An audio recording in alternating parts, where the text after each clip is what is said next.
As Americans debate President Trump's tariff and trade policy, one of this country's biggest trade partners is taking some steps of its own to firm up control of its government and society. The Wall Street Journal reports China plans to tighten online censorship. Also, the Communist Party recently announced it will do away with presidential term limits. Some people say that may allow President Xi Jinping to become a new Chinese emperor. So how should President Trump and other Western leaders respond to this tightening of control inside China? Well, joining us for some insights is Zak Dychtwald. He's co-founder of the think tank Young China Global Group.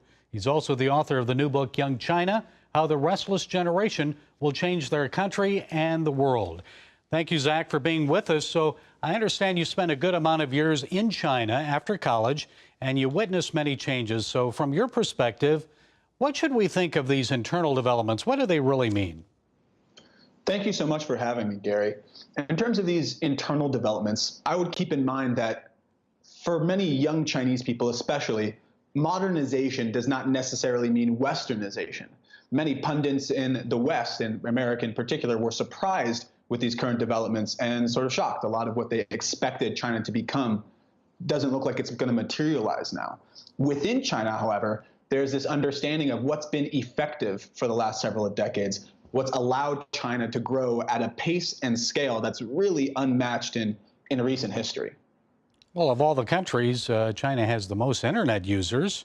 I know the Chinese government's pressing hard to control online access to information. So how are younger Chinese responding to that and engaging with current national and international matters? Are they really making a difference? Can they still bring about change there?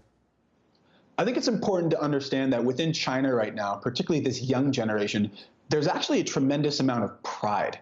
They've witnessed incredible change. I'll give you an example. I'm 27. I was born in 1990. In my lifetime, I've witnessed our per capita GDP, sort of the metric for the quality of life in a place, increase 2.5 times, which is really incredible for a developed country. My friends in China, my peers in China, have witnessed their per capita GDP, the wealth of their family, their city, their country, increase 25 times in their lifetime.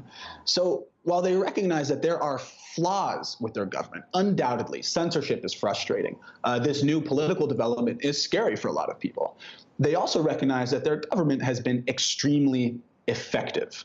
I often say by the, I'll believe it when I see it metric, this young generation in China is a nation of believers. Well, I know you had mentioned the new political developments. So China did recently say it would amend the Constitution to repeal presidential term limits. So how should we respond, and what is Xi trying to achieve? I think it's important to understand what China's political goals are and how China thinks not necessarily in 4-year terms, which is what our political system has encouraged us to think in, but rather decades and in generations. By the decades and generations metric, it's really difficult to tell what China will be doing in the next 4 years. It just is. So a lot of people are coming out and forecasting what China will become in the next 4 years. That's less important. What I think is most important is focusing on China's long-term strategies, particularly in the region. You look at the Belt and Road Initiative, an enormous infrastructure program in the Asia extended region that currently includes 68 countries. And it's China's version of leadership. It's an economics forward style of leadership in which China builds dependencies in the regions. At a time when it looks like the United States every 4 years might tear up a deal like the TPP, China is saying, we're not just building relationships to last 4 years, we're building relationships to last generations. We're building them in steel and in concrete. It's a different style of leadership than we're used to, not necessarily focused on the short term, but rather on the long term. Yeah, I think our society is very much more short term because of our political situation. But with all this talk about tariffs on steel and aluminum, how likely do you think is China to enter into a trade war with the United States? A trade war is not in either country's best interest. If you look at the investment flows between China and the United States and the United States to China, they're actually more equal now than they've ever been. I think we assume that China is only a producer. That hasn't really been the case since 2012. China invests an enormous amount in the American economy. So when we start to think about our agricultural sector, you look at the middle of America and a huge amount of our country is propped up on, or not our country, but the agricultural sector is reliant on China's business, soybeans, corn. These industries are reliant on China. So if China decides to retaliate, then frankly, they can do a large amount of damage to us as well. There's a certain amount of economic parity you're starting to see in terms of how much damage each economy could do to one another.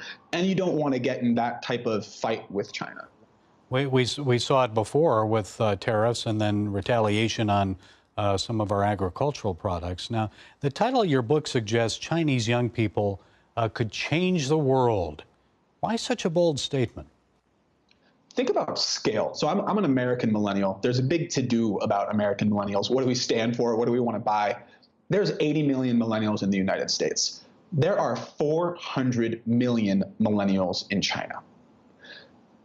They're coming of age at a moment when they are realizing that they have more political clout than ever before. They're the first generation in China that didn't grow up in poverty in the modern world, really, on a widespread basis. So this idea that China is becoming a modern power, this is the generation that's going to lead it. Instead of just asking subsistence questions, how am I going to get enough to eat? How am I going to provide safety for my friends, my family, myself?